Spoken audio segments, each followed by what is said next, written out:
मित्रांनो, लग्नानंतर होईलच प्रेम या मालिकेच्या आजच्या भागामध्ये आता वसू किचनमध्ये कांदा चिरत असते. त्याचवेळी मानिनी तेथे येते आणि विचारते, काय झालं? तेव्हा काही नाही झालं, मी जरा डोळे पुसत होते असं वसू सांगते. मग त्यावेळी मानिनी म्हणते, अहो येऊ देत की थोडं पाणी, काय हरकत आहे, कारण तुम्ही आजपर्यंत फक्त दुसऱ्यांच्या डोळ्यातून पाणी तर काढलंय, मग आता तुमच्याही डोळ्यातून येऊ द्यात जरा पाणी, कसं वाटतं ना ते बघा जरा. आणि हात थांबता अजिबात कामा नाही, आणि जाड कांदा मला अजिबात आवडत नाही हा, जरा बारीक चिरायचा, असं मानिनी म्हणते. तेव्हा वसू विचारते, मानिनी अगं तू का गुलामासारखं वागवतीयेस ग, मला खरंच या गोष्टीचा त्रास होतोय अगं. मग मानिनी रागाच्या भरात म्हणते, नंदिनीला किती त्रास झाला असेल ना याचा विचार करा. तेव्हा गुंड नंदिनीला कार्पेटमध्ये गुंडाळून घेऊन जात होते, तेव्हा तिला किती त्रास झाला असेल ना याचा विचार करा. जेव्हा या दोघीही मुली आपला उंबरठा ओलांडून इथे आल्या होत्या तेव्हा तुम्ही किती बोलला होतात तेव्हा, आणि नंतर सततच तुम्ही त्यांना टोमणे मारले, त्यांच्या आईवरनं त्यांना बोललात, किती वेळा अपमान केलाय त्यांचा, मग त्यांना त्रास झाला नसेल का, असा जाब आता मानिनी विचारते. आणि त्या मानाने हा त्रास तर काहीच नाही हो ताई, आता करा जरा सहन. मग वसू म्हणते, अगं पण त्यावेळी मानिनी म्हणते, पुरे झालं आता हा, मला अजिबात चर्चा नको आहे, काम करा हो पटपट. सगळ्यांना सगळं काही अगदी वेळेवर जेवायला लागतं, खायला लागतं, अगदी तुम्हालाही लागायचं ना सगळं व्यवस्थित जेवायला आणि वेळेवरच, अगदी तसंच, असं म्हणून ती वसूचा क्षणाक्षणामध्ये अपमान करत असते. त्यानंतर आता मानिनीचा मोर्चा रम्याकडे वळतो. काव्यसुद्धा आता आंघोळ वगैरे करून आलेली असते, आणि मग काव्य आणि मानिनी रम्याजवळ उभ्या राहतात. तर रम्या ही आता लादी पुसून घेत असते. तेव्हा मानिनी म्हणते, अगं काय रम्या एवढा वेळ? तेव्हा काव्या म्हणते, अगो किती वेळ झालाय, नुसतं आपली किचन पुसत बसली आहे, अगं अजून हॉल बाकी आहे, देवघर आहे, त्याचबरोबर सगळ्यांच्या खोल्या पुसून घ्यायच्या आहेत तुला. मग रम्या जरा घाबरतेच आणि ताडकन उठते, विचारते, म्हणजे हे सगळं काम असं मी एकटीने करायचंय का? तेव्हा काव्या म्हणते, हो बस चल पटकन बस खाली, आणि तुला काय वाटलं ग इतक्यात सुटका करेन का मी तुझी? आता घरातल्या प्रत्येक रूममध्ये अगदी खुरापत्या करत बागडत होतीस ना तू, तेव्हा नाही कळलं का काही तुला? मग आता तू केलेल्या काळ्या कृत्यांचे डाग आता पुसायला नकोत का? तेव्हा रम्या पुन्हा आता लादी पुसायची उठते आणि म्हणते की काव्या असं बोलू नकोस ना ग प्लीज. मग काव्या हाताची घडी घालून उभी राहते आणि विचारते, हो का? मग हे सगळं ना अगोदर तू मित्र वागण्या अगोदर विचार करायला हवा होतास. तू आता बडबड करू नकोस ग रम्या, आवर पटकन बस खाली, आणि आता काही दयामया दाखवणार नाहीये मी, समजलं? आणि आता सगळी कामंही तुला करायची आहेत म्हणजे करायचीच आहेत, आणि आता गणपती येणार आहेत, त्यामुळे घराची सगळी स्वच्छता व्यवस्थित झालीच पाहिजे. तुझ्या लक्षात इथे जरा नीट पूस बरं बघ. मग त्यानंतर मानिनी म्हणते, काव्य इकडे ये ग जरा, गणपतीवरनं मला आठवलं, जीवा आणि नंदिनी जे तिकडे आनंद निवासमध्ये गेले, ती गणपतीच्या सजावटीची तयारी झाली असेल का ग? तेव्हा काव्यसुद्धा अगदी विचार करू लागते की खरंच त्यांची सजावटीची तयारी झाली असेल की नाही. दुसरीकडे जीवा आणि नंदिनी त्याचबरोबर आनंद निवासमध्ये असणारे सर्व जणाला आणण्याच्या तयारीला लागलेलेच असतात, म्हणजे सर्व डेकोरेशन वगैरे एक एक करून करत असतात. तेव्हा जीवा नंदिनीला काहीतरी विचारतो, तर नंदिनी त्या प्रश्नाचं उत्तर देत नाही. ते पाहून आता जीवा तिच्या जवळ जातो आणि विचारतो, ए नंदिनी काय झालं ग? ती जरा उदासच असते. ते पाहून जीवा पुन्हा एकदा काळजीने विचारतो, अगं काय झालंय, जरा बोल की. मग आता लगेचच नंदिनी म्हणते, अहो काही नाही, आत्ता येता येता काव्या व आई मला सांगत होत्या की त्या कशा प्रकारे तिकडे वसू आत्या आणि रम्याला कामाला लावणार आहेत, आणि त्यांच्याकडून आता घरातली सगळी साफसफाईसुद्धा करून घेणार आहेत. तेव्हा जीवा विचारतो, मग यात काही चुकीचं करणार आहेत त्या? मग आता नंदिनी म्हणते, चुकीचं असं काही नाही, त्यांनी चूकच एवढी मोठी केली आहे ना, शिक्षा तर त्यांना मिळायलाच हवी, पण त्यांना असं राबवून घेणं माहीत नाही का, पण मला अजिबात योग्य वाटत नाहीये. तेव्हा जीवा आश्चर्याने म्हणतो, खरंच कमाल आहे हा नंदिनी तुझी, अगं ज्यांनी तुला जखमा दिल्यात आणि ज्या अजूनही तुझ्या मनात ताज्या आहेत, आणि तरीही तुला जखमा देणाऱ्यांसाठीच वाईट वाटतंय, अशी कशी ग नंदिनी तू? मग आता नंदिनी म्हणते, तसं नाही हो, पण शेवटी चुका या माणसांकडूनच होतात ना जीवा, पण म्हणून आपण कसंही वागवायचं त्यांना हे मात्र अजिबात बरोबर नाही आहे, असं म्हणून नंदिनी त्यांचीच काळजी व्यक्त करत असते. आता मला सांगा जीवा, मी खूप हार्शली रिॲक्ट केलं का त्यांच्यावर, असं म्हणून नंदिनी अजूनच उदास होते. तेव्हा जीवा म्हणतो, 1 मिनिट, अगं हा विचार तू करू नकोस, कारण त्या दोघींनी एवढा त्रास दिला आहे ना तुला की ही शिक्षा त्यांच्यासमोर काहीच नाही आहे. तू नको एवढा त्रास करून घेऊ आणि त्यांच्याबद्दल काळजी करावी की आपण त्यांच्यामुळे स्वतःलाच त्रास करून घ्यावा. एवढासुद्धा चांगुलपणा नाही आहे त्यांच्यात. आणि त्यांचा विचार करण्यापेक्षा येणाऱ्या बाप्पाचं स्वागत कसं छान करायचं यावर फोकस्ड करूयात ना. बरं जरा, असं म्हणून तो तिला हसायला सांगतो आणि कोणताही विचार करायचा नाही, फक्त आम्हाला हेल्प कर, नाहीतर आम्ही दोघेजण रागवू हा तुझ्यावर. तेव्हा नंदिनी विचारते, आता दोघेजण म्हणजे कोण? तेव्हा जीवा सांगतो, मी आणि गणपती बाप्पा. तर इकडे रम्या आता लादी पुसून घेत असते. त्याचवेळी आता काव्या तिच्या शेजारीच उभी असते आणि म्हणते, ए रम्या, अगं आवर ना पटकन, अजून सगळ्या बेडरूम्स पुसायच्या बाकी आहेत, तुझं काय हळूहळू काम चाललं एवढं. तेवढ्यातच पार्थसुद्धा तेथे येतो आणि तो रम्याला इग्नोर करतो. तेव्हा रम्या लगेचच पार्थला म्हणते, ए पार्थ, अरे बघ ना, ही काव्य किती बोलतीये, मला किती राबवून घेते, तू बोल ना काहीतरी प्लीज. तेव्हा पार्थ देखील आता रागातच तिच्याकडे बघतो. मग रम्या म्हणते, सॉरी, आमची जरा चुकच झाली, पण आम्ही अरे काव्या आणि नंदिनीला असं कधीच वागवलं नाही पार्थ. मग आता थांब ना ग काव्या, असं आता लगेचच रम्या म्हणत असते, कारण काव्या तिला सारखीच काम करायला सांगत असते. मग रम्या पार्थला म्हणते, पार्थ तू बस ना रे इथे प्लीज, मी तुझ्या आवडीची ना तुला सिनेमन कॉफी बनवून आणते. तेव्हा पार्थ तिला अडवत म्हणतो, थांब रम्या, वाईट गोष्टींनी बरबटलेल्या तुझ्या या हातांनी मला खरंच काहीही नको आहे, असं म्हणून तो तिचा जबरदस्त असा अपमानच करतो. असं म्हणून आणि तो तेथून जातो. तेव्हा रम्याला खूप वाईट वाटतं की आजपर्यंत माझ्याच हातची फक्त कॉफी पिणारा पार्थ एका क्षणातच माझ्यापासून दुरावला आणि माझ्या हातचं काहीही नको आहे असं म्हणतोय. मग आता काव्य विचारते, कळलं ना, चला आता कामाला लागा बरं, असं म्हणून ती रम्याला लादी पुसायला सांगते. तर दुसरीकडे वसू अजूनही भाजीला फोडणीच देत असते. ते पाहून आता मानिनी म्हणते, अहो वसुताई, काय चाललंय अहो तुमचं, अजून फोडणीच देताय का तुम्ही? अहो एकेकाळी किती उरक होता ना तुमच्या हाताला, किती पटपट काम करायचात ना तुम्ही, पण काय झालं हो अचानक असं, तुम्ही कामच करत नाही आहात, आत्ताशी फोडणीचं काम चाललंय. अहो पण मला काय वाटतं माहिती आहे, तुमचं डोकं ना जरा वेगळीकडेच चालायला लागलं ना, म्हणून त्या डोक्यामुळेच इतर अवयव ना तुमचे काम करत नाही आहेत. आता करा बरं पटपट, असं ती म्हणते. तेव्हा जमेल तसं करते ना मी, असं वसू सांगते. तेव्हा जमेल तसं नाही, आम्ही म्हणू तसंच करायचं, असं आता मानिनी सांगते. अहो अजून खूप तयारी करायची, जेवणाची तयारी करायची आहे आणि त्याच्यासाठी टॉमॅटो चिरायचा आहे ना लक्षात. चला बरं नाश्त्याचं उरकून घ्या पटकन. सगळेजण डायनिंग टेबलवर जाऊन सुद्धा बसले असतील. मग आता वसू म्हणते, अगं थांब थांब जरा. मानिनी म्हणते, काय थांबायचं आहे, सगळ्यांना घाई असेल आता ऑफिसला जायची, आणि तुमचे हात धुवून घ्या जरा, नसती उठाठेव करता तुम्ही ना, त्यामुळे तुमचे हात त्याने बरबटले असतील. सारखे सारखे आपले हात धुवत राहायचे, कारण त्याच हाताने तुम्ही नाश्ता केला आहे आणि त्याच हाताने वाढलासुद्धा. आमची पोटं बिघडली तर मग काय करायचं, असं मानिनी खूप टोमणे मारून वसूला तिची जागा दाखवत बोलत असते.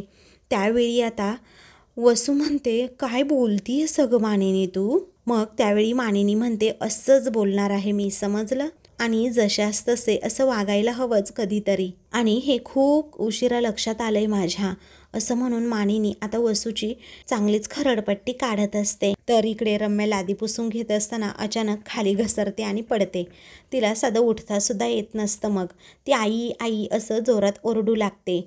तेव्हा वसू धावत तेथे येते आणि म्हणते, रम्या, अगं हळूहळू काम करायचं ना बेटा, काय चाललंय तुझं, नुसती आपली घाई घाई चालली आहे. त्यावेळी रम्या म्हणते, आई गप्प बस ग, नको तू माझ्याबरोबर असं गोड गोड बोलू, कारण तुला माहिती आहे ना हे सगळं तुझ्यामुळे झालंय. ही वसूवरच आरोप करू लागते. तेव्हा वसू विचारते, काय माझ्यामुळे? तेव्हा रम्या म्हणते, हो तुझ्यामुळेच झालंय. अगं तुला गरज काय होती त्या नंदिनीला लग्नातनं किडनॅप करायची? आता बघ बरं, तुझ्याच पापाची शिक्षा मी इथे भोगतीये. मग आता वसूच तिच्यावर आता रागवते आणि विचारते, काय म्हणालीस तू माझ्या पापाची शिक्षा भोगतीयस? अगं रम्या, कळतं की नाही, तुझं पार्थ बरोबर लग्न व्हावं म्हणून मी हे सगळं केलं होतं, समजतंय का तुला? आणि फक्त तुझ्यासाठी माझ्या भावाशी वैर पत्करण्याची तयारीसुद्धा मी ठेवली होती, फक्त तुझ्यासाठी, समजलं? आणि वर तूच म्हणतीयस की माझ्या पापांची शिक्षा भोगतीये म्हणून. तेव्हा आता रम्या म्हणते, हो मीच म्हणतीये, आणि इथून पुढे मी कायम बोलत राहणार म्हणजे राहणारच, कारण तू एवढी मोठी गोष्ट करण्यापूर्वी माझ्याशी एकदाही बोलली नाहीस आई. पण तेव्हा सगळं करून एकटी मोकळी झालीस ना, मग तुझ्या अशा वाट्याचे भोग मी का भोगायचे, असा प्रश्न ती आता वसूला करते. तेव्हा वसू म्हणते, बस झालं हा रम्या आता. अगं भोग तर भोगतच आलीये मी नेहमी, ते सुद्धा तुझ्यासाठी. अगं एवढं सगळं केलं तुझ्यासाठी आणि वर तू म्हणतीयस की तुझ्यामुळे झालं, असं म्हणून वसू रडू लागते. अगं काय काय केलंय तुझ्यासाठी माहितीये का? तेव्हा रम्या रागात विचारते, काय ग, किती दिवस आता तेच बोलून दाखवणार? आणि जर तुम्हाला असं ऐकवूनच दाखवायचं असेल ना, तर माझ्यासाठी काही करताच कशाला? आणि एवढं सगळं करून देखील मला जे हवं होतं ते तू मिळवून देऊ शकलीस का? तर नाही ना. मला माझा पार्थ मिळू शकला का? नाही ना. तेव्हा वसू विचारते, कसा मिळणार? अगं त्याचं मन जिंकण्याचा कधीतरी प्रयत्न केलास का तू? मग आता रम्या रडतच विचारते, मी खरंच पार्थसाठी काहीच केलं नाही का? वसू म्हणते, अगं काय केलंय? जे केलं आहे ना ते फक्त आपलं वरवरचं केलंय. अगं तुझं त्याच्याशी लग्न व्हावं म्हणून मी हा सगळा खटाटोप केला, आणि तू केलं तर डोक्यामध्ये राग घातला आणि या लग्नातनं निघून गेलीस. आणि आता तुझ्या रागामुळे ना अक्षरशः हा सगळा घात झालाय रम्या, आणि वर मला तूच दोष देतीयस. तेव्हा रम्या म्हणते, सगळं काही माझ्या माथी मारण्याचा प्रयत्न करू नकोस हा आई. तेव्हा अजिबात मला आई म्हणायचं नाहीयेस हा, असं वसू रागात म्हणते. तेवढ्यातच मानिनी तेथे येते आणि दोघींचीही भांडणं पाहत म्हणते, जरा शांत राहा. अरे काय चाललंय? माझ्या परवानगीशिवाय या घरात आवाज सुद्धा वर जाणार नाही हा. अरे काय हे, तुम्ही दोघी एकमेकींशी भांडताय? छे छे छे, आपल्याला नाही आवडलं हा, असं मानिनी टोमणा मारून म्हणते. मग आता त्या दोघीही पुन्हा एकमेकींबरोबर भांडणार, तर आता मानिनी लगेचच त्या दोघींना बाजूला करते आणि म्हणते, तुम्हा दोघींना ना आता वेगवेगळं कामाला लावणार आहे मी. रम्या, असं भांडणामध्ये एनर्जी नाही वाया घालवायची. एक काम करायचं, तुम्ही फक्त तुमची एनर्जी ना कामामध्ये वाया घालवायची. तू ग साफसफाईमध्ये एनर्जी घालव, असं म्हणून मानिनी वसूची सुद्धा शाळा घेते आणि तिला म्हणते, हे पहा तुम्ही ना एक काम करा, जा किचनमध्ये खूप काम राहिलंय, त्यामुळे टोमॅटो वगैरे चिरून ठेवा. मग आता निघा बरं. नाही चिरला ना. तेव्हा वसू म्हणते, हो बाई जातीये, असं म्हणून ती पाय आपटतच किचनमध्ये पळते. तर आता रम्याला खूप त्रास होत असतो, तरीही मानिनी तिला इशारा करते आणि लादी पुसायला सांगते. आता हातात तो पोछा घेते आणि लगेचच लादी पुसू लागते. इकडे वसू ही किचनमध्ये येते आणि रागाच्या भरात टोमॅटो घेत सुरी घेत अशी कटकट कापत असते. त्यावेळी तिच्या बोटाला जाता जोरात जखम होते. बोट हे त्या सुरीमुळे कापलेलं असतं. तेव्हा रम्या, अगं रम्या इकडे येतेस का? माझं बोट कापले, मदत करतेस का जरा, असं वसू विचारते. तेव्हा रम्या तेथे येत म्हणते, काय चाललंय आणि आता कशाला मला बोलवतीयस ग तू मदतीला? आणि आत्ता भांडलीस ना तू माझ्याशी बाहेर, मग तू तुझं बघायचं, समजलं? तेव्हा आईशी असं वागतात का, असं वसू विचारते. तेव्हा एक आई असून तू कशी वागली ना माझ्याबरोबर ते जरा बघ, कारण माझ्यासाठी तू काही केलं तर लगेचच तोंडावर काढते. आई अशी असते का? तेव्हा ती लगेचच मानिनीला आवाज देते. मानिनी आतमध्ये येते. तेव्हा फर्स्ट एड बॉक्स आहे का ग? माझं बघ ना, बोट कापले अगं, असं वसू मानिनीला म्हणते. तेव्हा मानिनी विचारते, अरे बापरे बापरे, बोट कापलं गेलं का तुमचं? बापरे, आता काय करायचं? हे घ्या बरं, मिठाचा डबा घ्या आणि मीठ चोळा त्याच्यावर. तेव्हा वसूला आता धक्काच बसतो की मीठ कसं चोळायचं आता? ही मानिनी काय म्हणते, तिचं तिला तरी कळतं का? मग आता मानिनी म्हणते, अहो चोळा की मीठ, कारण एरवी इतरांच्या जखमेवर मीठ चोळत असताना आणि आता स्वतःच्या जखमेवरही चोळा मीठ, म्हणजे मग कळेल तुम्हाला इतरांना कसं वाटतं ते. आणि कसं आहे ना, आता माझा देवावर अगदी पूर्णपणे विश्वास बसलाय ताई, कारण देव हा वाईटाला कधी म्हणजे कधीच जिंकू देत नाही आणि चांगल्या व्यक्तीची ना कायम साथच देतो. आता मीठ चोळा असं म्हणून ती लगेचच आता तिला मीठ चोळायला सांगते. मग इकडे रम्या अजूनही लाद्याच पुसू लागते.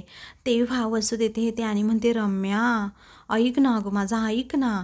तेव्हा आई प्लीज ग, माझ्याशी बोलू नको ना ग तू, असं रागातच आता रम्या म्हणते. तेव्हा आईशी असं बोलतं का कोणी? वसू तिला विचारते.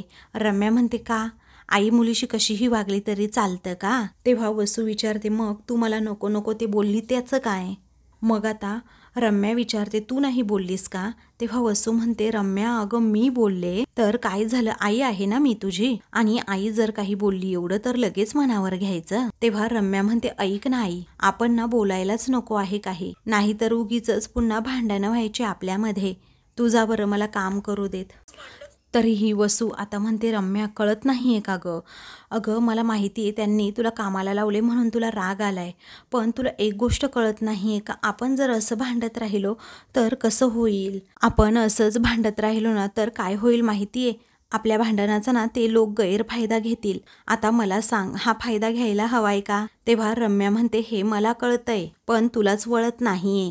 तेव्हा लगेचच वसू म्हणते झालं, लागला पुन्हा भांडणाचा सूर लागलाच. मला सांग रम्या हे असं डोक्यात राग घालून काय होणार आहे?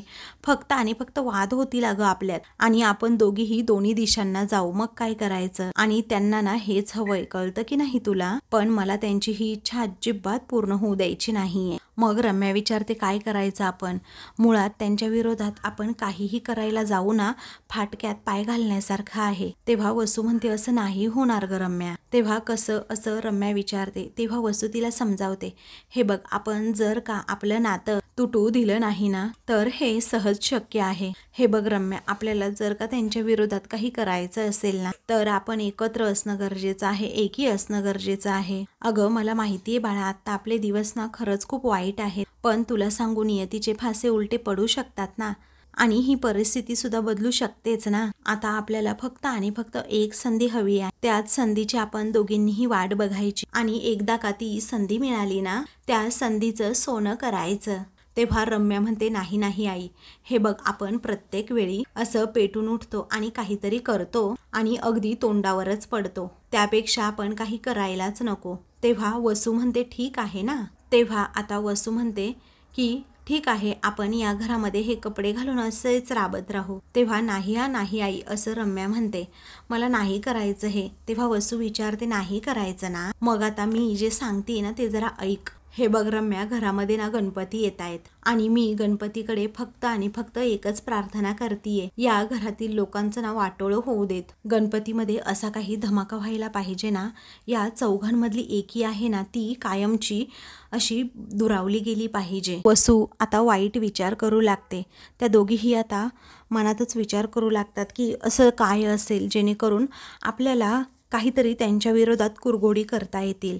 इकडे मानिनी आता हॉलमध्ये असते आणि नंदिनीला कॉल करत विचारते, काय ग काय करतेयस नंदिनी? नंदिनी म्हणते काही नाही हो आई, आता गणपतीच्या डेकोरेशनची तयारी करतोय आणि आता आणखी काही राहिलंय की नाही ते बघतीये. मग इकडे मानिनीने फोन स्पीकरवर टाकलेला असतो, काव्यसुद्धा तेथे येते. मग आता मानिनी म्हणते ऐक ना, बाप्पा तर येणारच आहे, त्याचबरोबर डेकोरेशनसुद्धा झालं आहे, त्या अगोदर ना थांबा काव्य पण आहे इथे. माझी ना एक इच्छा आहे अगं, आपल्या घरात हे सगळं प्रकरण झालं ना त्यामध्ये माझी ती इच्छा अर्धवट राहिली आहे आणि काहीही झालं ना तर मला ती इच्छा पूर्ण करायचीच आहे. तेव्हा आता नंदिनी विचारते कोणती इच्छा आई? तेव्हा मानिनी अगदी उत्साहाने सांगते की तुमच्या दोघींची मंगळागौर मला साजरी करायची आहे. ऐकल्यानंतर आता काव्या आणि त्याचबरोबर नंदिनीला प्रचंड असा धक्काच बसतो. मग आता नंदिनी सुद्धा नाराज झालेली असते, त्याचबरोबर काव्याचा चेहरा पडलेला असतो. मानिनी काव्याला विचारते काय झालं, तुम्हा दोघींनाही ही मंगळागौर नाही साजरी करायची का? अगं असं काय करताय, तुमच्या दोघींचं पहिलं वर्ष आहे, हे लग्नानंतरची पहिली मंगळागौर आहे ही. तेव्हा काव्या म्हणते हो ते सगळं बरोबर आहे मानिनी काकू, पण मंगळागौर करायला उशीर झाला आहे असं वाटत नाही का तुम्हाला? तेव्हा आता नंदिनी म्हणते हो आई, अहो लोकांकडे ना गणपतीची तयारी सुद्धा सुरू झालीये आणि आपणही तयारी सुरूच केली आहे ऑलमोस्ट, त्यामुळे या सगळ्या तयारीत मंगळागौरसाठी वेळ मिळणार आहे का? तेव्हा मानिनी सांगते अरे बापरे, वेळ काढला की मिळतोच ना, आणि हौसेला मोल नसतं तसा वेळही नसतो हा, आणि माझी खरंच इच्छा आहे, अर्थात तुम्ही दोघीही सांगा तुम्हाला मंगळागौर करण्याची इच्छा आहे की नाही? माझी तर खूप इच्छा आहे. आता मला खरंच वाटतं की माझ्या या गौरीसारख्या सुनांनी छान नटावं, सजावं आणि ते मंगळागौरचे खेळ खेळावेत, मीही त्यांच्याबरोबर खेळावं. आणि अगं खूप वर्ष झाले ही इच्छा मी माझ्या मनात धरून आहे, आणि आता तर माझ्या घरात 2-2 सुना आहेत आणि त्यांची ही इच्छा माझी ही इच्छा पूर्ण करायची नाही असं कधी होईल का सांगा बरं? आणि आता तुमच्या दोघींची काही कारणं असेल ना पर्सनल तर तसं सांगा, नाहीतर हा माझा हट्टच आहे असं समजा. तेव्हा काव्याला वाटतं की मानिनीचं मन राखायला हवं, म्हणून ती विचारते, बोला बरं कधी करायची आता मंगळागौर? तेव्हा मानिनी म्हणते, तुम्ही म्हणाल तर आपण उद्यासुद्धा करूयात. तेव्हा काव्या विचारते, हो उद्या कशी करणार? मग आता मानिनी म्हणते, हे पहा तुम्ही तुमच्या सासूला ना अजून नीट ओळखलेलं नाहीये. अरे तुम्हाला माहिती आहे कसे 500 लोक एकत्र घरी आलेत आणि त्या सगळ्यांचा स्वयंपाक मी एकटीने केलाय. तुम्हाला काय मंगळागौरचं काय एवढं टेन्शन आलं का? आणि आजकाल काय सगळं काही सोप्या गोष्टी झाल्यात, तुम्ही दोघी हाताशी आहातच की मदतीला. मग नंदिनी म्हणते, ठीक आहे आई, मग आम्हाला काय करावं लागेल ना तेवढं सांगा. तेव्हा मानिनी म्हणते, काही नाही, अगदी छान नटायचं, थटायचं आणि सुंदर दिसायचं. मग पुढे सगळे पारंपरिक खेळसुद्धा खेळायचे, कारण तुम्हाला माहिती आहे माझा एक मैत्रिणींचा ग्रुप आहे, त्या सगळ्या घरी येतात आणि मंगळागौरीचे खेळ खेळतात. आपण त्यांच्याबरोबर खेळ खेळायचे आणि अगदी धम्माल करायची. म्हणजे जो काही ताणतणाव दुःख आहे ना आपल्या आयुष्यात, या सगळे काही मागे टाकू, सगळं विसरून जाऊ आणि नव्याने सुरुवात करू असं मला वाटतं. आहात ना तुम्ही तयार? तेव्हा या दोघीही हो म्हणतात. पण काव्या म्हणते, अहो मानिनी काकू, पण विक्रम काका नाही येत ना उद्या, कारण ते म्हणाले त्यांचं काहीतरी काम आहे उद्या. आता मानिनी म्हणते, ठीक आहे ना, तसंही पुरुषांचं काय काम असतं मंगळागौरीमध्ये? आणि आपले हे 2 शेलेदार आहेत ना, पार्थ आणि जीवा, ते सारखे आपल्यामध्ये लुडबुड करत असतील, परंतु आपण त्यांना ना हाकलवूनच लावू. तेव्हा नंदिनी आणि काव्या दोघीही खूपच हसू लागतात. आणि तुम्हाला सांगू, विक्रम जर असतील ना इथे तर अजूनच घोळ घालतील, आणि त्यांच्याबरोबर घोळ घालायला नाही तर मिथुन भाऊजी असतीलच ना. काव्या म्हणते, नाही येत ते, त्यांना सुद्धा उद्या काहीतरी काम आहे, ते पण जाणार आहेत. तेव्हा मानिनी आता म्हणते की काही प्रॉब्लेम नाही, चला आता तुम्ही दोघी तयार आहातच, मग मी सुद्धा आता तयारी करायला घेते. तेव्हा काव्या आणि नंदिनी हो म्हणतात. तेव्हा आता पार्थ हे सगळं काही बोलणं ऐकतो आणि आपली मान डोलावतो आणि लगेचच जीवाला सुद्धा कॉल करतो. मग आता जीवा कॉल रिसीव करतो आणि म्हणतो, दादा तुला माहीत नाही, अरे इथे तर या सासूसुनांचा आपल्या पाठीमागे खूप मोठा प्लॅन चाललाय. तेव्हा आता लगेचच पार्थ म्हणतो, हो मैंने भी सुना छोटे, अरे घरात मंगळागौर आणि आपल्याला घराच्या बाहेर काढतायत, हे अजिबात होऊ द्यायचं नाही हा. तेव्हा जीवा म्हणतो, अरे दादा हे कसं शक्य नाही, अरे बघूया ना आपल्याशिवाय मंगळागौर होतेच कशी. असं म्हणून दोघेही फोन ठेवतात आणि विचारत असतात की पुढे काय करायचं आता या मंगळागौरमध्ये. तर आता मित्रांनो, पुढील भागामध्ये मंगळागौरीचे खेळ सुरू होतात. तेव्हा काव्या आणि नंदिनी दोघीही त्या खेळामध्ये भाग घेतात आणि खूप खुश असतात. अशाच मालिकेंचे पुढील भाग पाहण्यासाठी चॅनलला सबस्क्राईब करा.